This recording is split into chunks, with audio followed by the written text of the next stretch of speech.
Nouvelle analyse de la journée, cette fois-ci, nous allons voir le dollar australien contre le dollar, américain et qu'est-ce que l'on peut voir? Eh bien, nous sommes à l'heure actuelle en weekly, alors je rappelle pas forcément, les couleurs violettes et bleues, donc le bleu, ça correspond à du monthly, le violet à du weekly. Donc ici, quelque chose de très intéressant est en train de se dérouler également. Nous avons à l'heure actuelle donc hop, on va essayer de l'affiner un peu. Tac. Nous avons, la paire qui est en train de vouloir sortir de ce petit range, hein, d'accord, qui se trouve ici, ce qui est une accumulation. Donc voilà, hein, depuis, le mois d'août, le prix n'a pas clôturé encore une fois au-dessus de ces prix-là. Donc que nous dit Ishimoku? Ishimoku nous dit que, le prix, ça y est re-rentré dans une période, de tendance haussière, d'accord? Donc ça faisait longtemps que la Chikou n'était pas sortie, hein, du nuage. On parle de 2017 quand même, donc ce qui est très impressionnant. Aujourd'hui, donc c'était il y a 3 ans.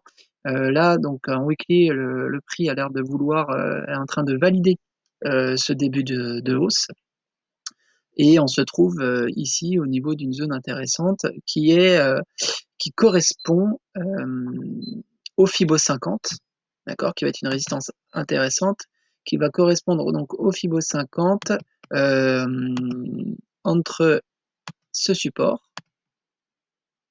et ce support et cette résistance, pardon. D'accord? Donc, on arrive dans une zone quand même assez intéressante. Malgré tout, je pense que ça y est, on peut envisager une tendance haussière, générale pour cette paire. Voilà. Donc on va attendre la clôture de cette bougie-là. Voilà, donc là on est en daily, on peut voir clairement, heu, le le range dans cette zone-là. On voit que la Chikou Span, a réintégré dans un premier temps son nuage, puis elle est sortie, encore une fois du nuage. Donc si le prix vient à clôturer, au-dessus de cette, zone-là, en daily, je prendrai une position et je viendrai mettre un stop dans cette zone-là. D'accord. Avec comme objectif, alors un objectif, qui est quand même assez long terme, qui serait cette zone. Ici, il faudra sans doute s'attendre à ce qu'il y ait un gros retracement.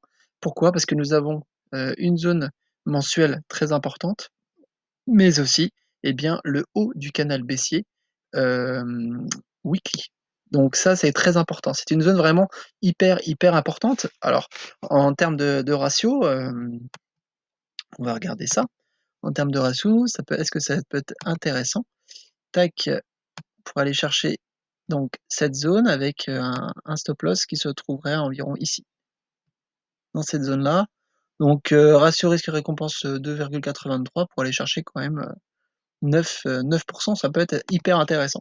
Donc voilà la eau d'USD qui peut être hyper, hyper intéressante par la suite, pour de l'achat. Voilà, c'était mon point de vue sur cette paire-là. N'hésitez pas bien sûr me donner vos avis. Je rappelle encore une fois le vendredi 4 décembre prochain, j'ai l'intention de faire un live, aux alentours de entre midi et 13h. Donc si vous êtes sur la plateforme à ce moment-là, je serais ravi de pouvoir partager avec vous. Voilà, tout simplement. Je vous souhaite à tous une excellente, fin de semaine, une bonne fin de journée.